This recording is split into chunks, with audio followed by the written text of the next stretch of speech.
यदि आप भारतीय संस्कृति को जानना चाहते हैं तो आपको वाल्मीकि रामायण का अध्ययन करना होगा।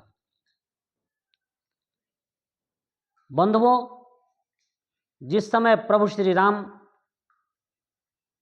वन की ओर प्रस्थान करने के लिए तैयार हुए तो पिता के पास पहुंचे और उन्होंने कहा कि पिताजी, अब मुझे वन जाने की आज्ञा दीजिए। साथ में लक्ष्मण भी खड़े थे। उस समय महाराजा दशरथ ने श्री राम को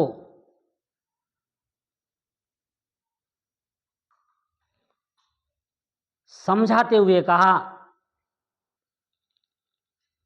अहम राघव कैकेया वरदानेन मोहितः अयोध्यायां त्वमेवाद्य भव राजा निगृह्य माम। कितना सुंदर चित्रण किया है महर्षि वाल्मीकि जी ने। हे राम, मैं कैकेयी को वरदान देकर बुरी तरह फंस गया हूं।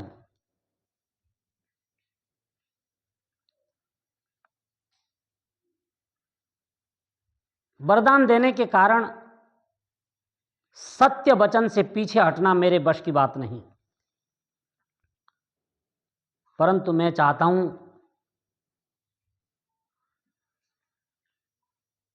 तुम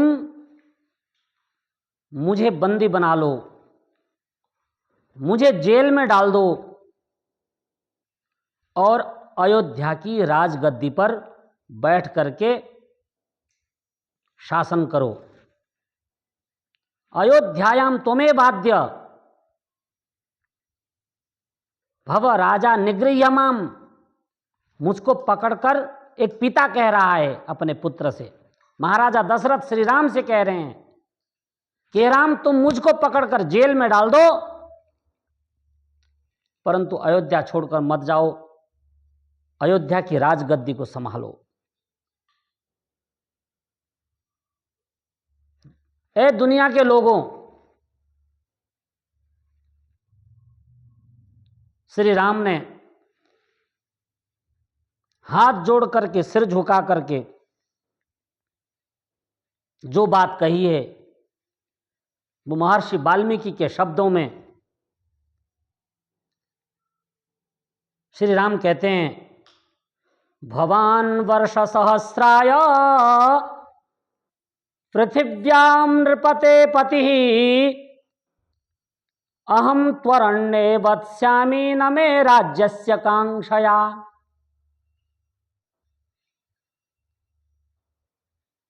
पिताजी, मैं तो चाहता हूं कि हजारों वर्ष तक आप इस पृथ्वी पर शासन करें। यह पृथ्वी आपको हजारों वर्ष तक अपने स्वामी के रूप में, अपने राजा के रूप में देखना चाहती है।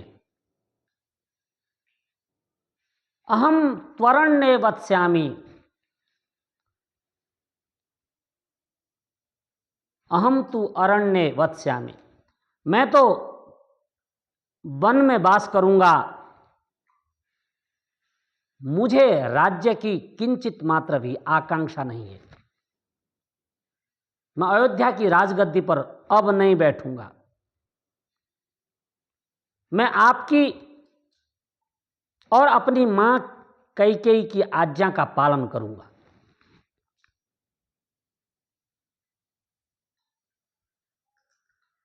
क्या प्रभु श्री राम के समान दूसरा मनुष्य इस धरती पर हुआ है जिसने संपूर्ण राज्य को अयोध्या के क्रिकेट के गेंद की भांति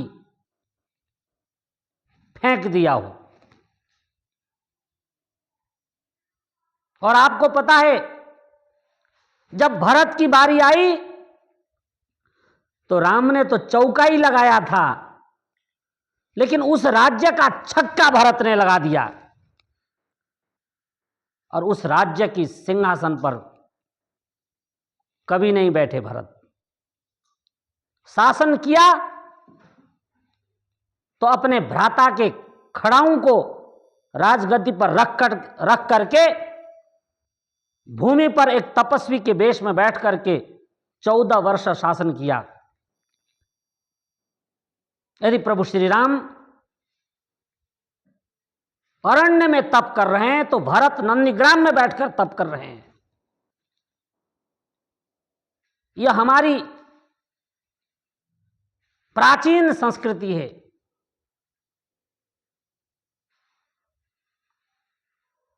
यह हमारे आदर्श राजा हैं भगवान श्री राम।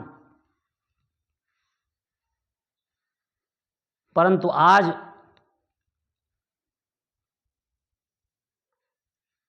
हम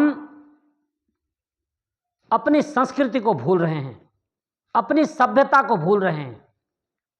एक तरफ तो बंधुओं हमारी महान सभ्यता और संस्कृति, वैदिक संस्कृति, वह प्राचीन प्रथम संस्कृति, और उनको देखो जरा,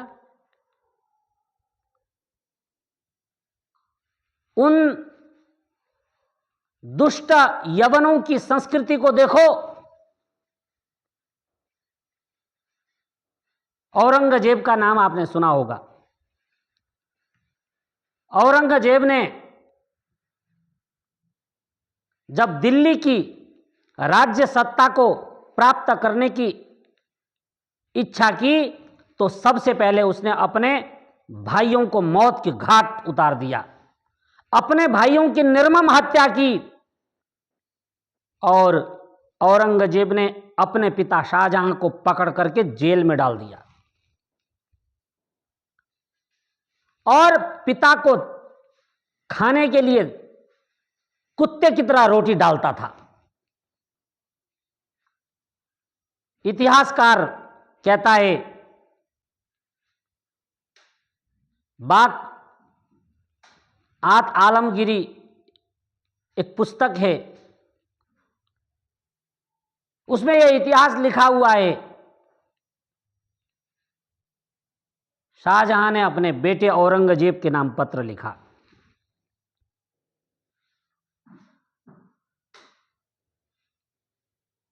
अरे दुष्ट मुसलमान पुत्र, मुझे दुख है कि मैं तेरा बाप बनकर इस धरती पर पैदा हुआ। धन्य है वे हिंदू जो अपने मृत पिता को भी जल देते हैं, तर्पण करते हैं। परंतु एक तरफ तू है जो जिंदा पिता को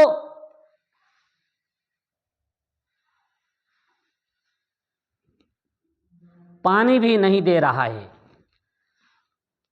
मैं प्यासा हूं, कई दिन से प्यासा हूं, कई दिन से भूखा हूं, न मेरी रोटी की व्यवस्था है, न मुझे पानी की व्यवस्था है। और औरंगजेब ने अपने पिता को जेल के भीतर तड़पा तड़पा कर मरने को विवश किया। इसलिए बंधुओं, मैं कहना चाहता हूं, जिस दिन वाल्मीकि रामायण की कथा को हम घर घर तक पहुंचाने में सफल हो जाएंगे, उस दिन हम अपने आप को धन्य समझेंगे और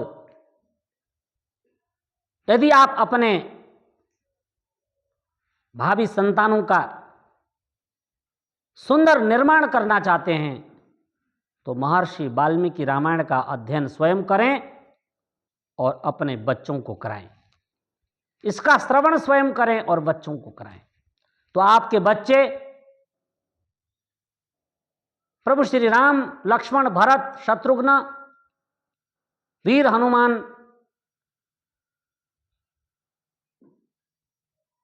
और अन्य महापुरुषों की भांति निडर, निर्भीक, साहसिक और बलवान बनेंगे।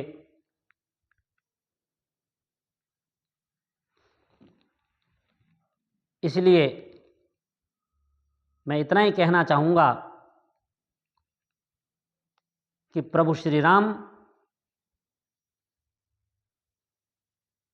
एक अदृश्य शक्ति के रूप में आज भी हमारे बीच में विद्यमान है।